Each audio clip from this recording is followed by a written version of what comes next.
All right, I want to get to this next story because I didn't, quite frankly, think this was a big deal anymore. Pandemic's been over now for a couple of years. Everyone is slowly but surely going back to the office, but the suggestion from our next guest, well, first of all, I should explain. She is a talent and leadership development specialist. She's based in Calgary. Her name is Eileen Dooley, and she's on the line. And Eileen, you take a bit of a different sort of tact at this one because the first paragraph or the first sentence that I read in the story that's in the Globe and Mail says the September routine will be different this year than the last few years because of the sudden and largely poorly explained urge to return to the office for more days. So explain first of all, because I'm getting the impression you think this is not a good idea, clearly. It's partly about not being a good idea, but the other side is how it's coming together.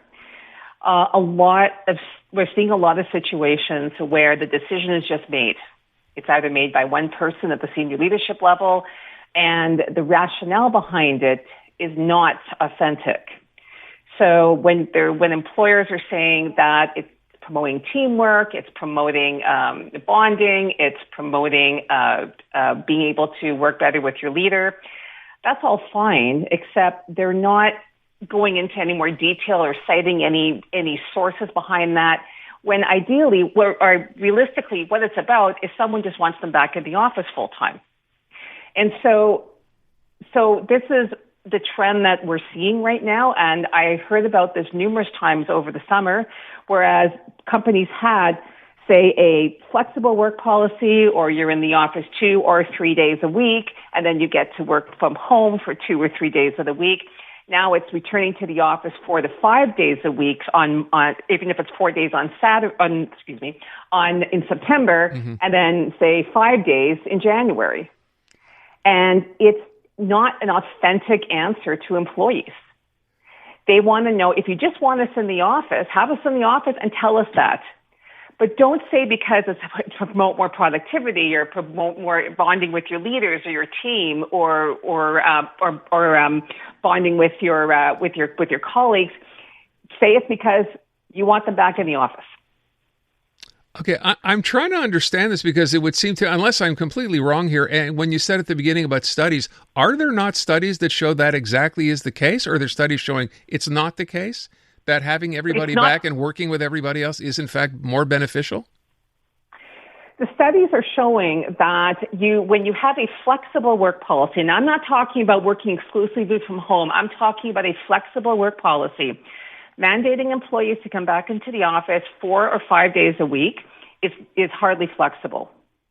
A flexible work policy the studies have shown it promotes more employee attrition, they're more engaged, and they're actually more productive when you give them the flexibility. And plus, if you want your employees to be flexible, well, the employer needs to be flexible as well. There hasn't been much data that has proven that you are more productive at the office, or should I say less productive at home, because that's not the case. And if you talk to workers, they will tell you that they're extremely productive, and they're also very happy to be working from home or having the choice to do so. So they can work their own hours. Yeah. No, go ahead. They can work their own hours. So say they want to work from 8 o'clock to 4, or they want to work from 7 o'clock to 3. If they need to take a break in between to throw a load of laundry in, which we all know takes 5 minutes, if not less, which is a lot less time than it takes to do the Starbucks run for coffee at the office, which usually is about 20 to 30 minutes. They like that flexibility, and they like to have control on their time. So you can imagine there are people listening to you going through this and thinking to themselves, wait a sec, 4 years ago, 5 years ago, before the pandemic even happened, everyone was at the office 5 days a week. There was never even a discussion of having this kind of hybrid work schedule. And now we have to, even though the pandemic's, in the rearview mirror, now we have to go ahead and continue to have a system that was in place only because we had a pandemic. And what sense does that make? Well, yes, people had to work from home.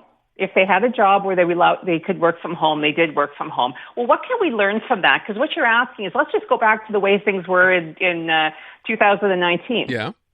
It's almost like saying, let's go back to when we didn't have email, or we had typewriters instead of computers. To be fair, think of it as advancing. Okay, it's not quite the same. What I'm saying was for these big institutions like banks, for example, right, who had their employees in offices 5 days a week, everybody was working 5 days a week. Then, of course, along came the pandemic, which forced, it wasn't optional. You had to have employees be home because they couldn't come to the office. You want to go back to that at least in a partial manner. But what are big companies telling you or what are they saying with respect to why they want to do this? Just what you said off the top, that it's more productive for them? And why are we choosing to believe that that's not necessarily the case? What would their motive be otherwise? Ask the employee. That's what's not happening. Ask the employee, the ones that are directly affected, whether or not coming into the office 5 days a week is going to be beneficial. Some people prefer it, so let them. Again, that's what we call flexibility. I see. Okay. They want to come in 5 days a week, they can. But if they want to come in 3 days a week, why can't they do that?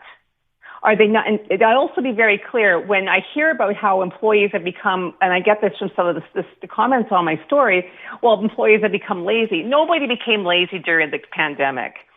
They were lazy before. The pandemic didn't breed the lazy worker.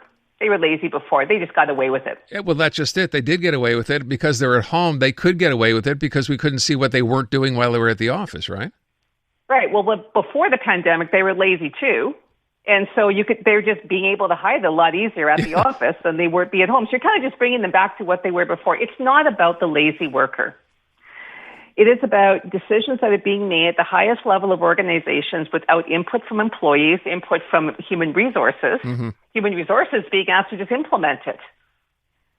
And let's face it, as I said in my story, senior leaders, especially in large companies, they have different challenges than the average employee, right? They've got different lifestyles, which could have different challenges. Look, I so get. They may not have childcare concerns. They may not have elder care concerns, commuting concerns, etc. Completely understand that, and that's true. And obviously, going back to the office 5 days a week, if you've had the luxury of staying home a couple of days a week and not having to fight traffic in the morning or afternoon, that's a big bonus. I guess my question, because we're going to run out of time, is do you have the sense that, corporate CEOs are listening to this and actually want to have that discussion, or is this kind of my way or the highway? We're going to see, because when the decisions have been made, if a decision has been made that and you're seeing that with the banks, you see that also with the Ontario government, that it's going to be 4 or 5 days a week. The decision's been made. We'll see about how employers are going to want to have flexibility, and they will find employers who will provide them that.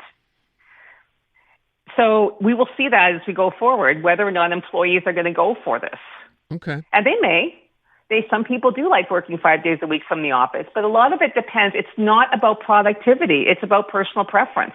And that is what flexibility is all about. It's about personal preference. And if you give people more flexibility, they will produce. Sure, and they'll be happier. I don't question that at all. I just Absolutely. I just think the idea of, someone is going to whip out a study that will prove that productivity goes up if everybody's in the office 5 days a week, and then this becomes rather moot because you'd have to prove, no, that study is flawed somehow. So I don't know. You're going to see studies on both sides of the spectrum. I guess. It's like any other issue. You'll see studies on both sides of the spectrum. Eileen, I want to thank you for the time. I find this really fascinating. It's going to be interesting to see what happens come September. And also how many people decide, you know what, if my boss can't be flexible, I'll go look for another job where my boss can be. So absolutely. I firmly believe you will see that. Eileen, I thank you so much for the time. Appreciate it.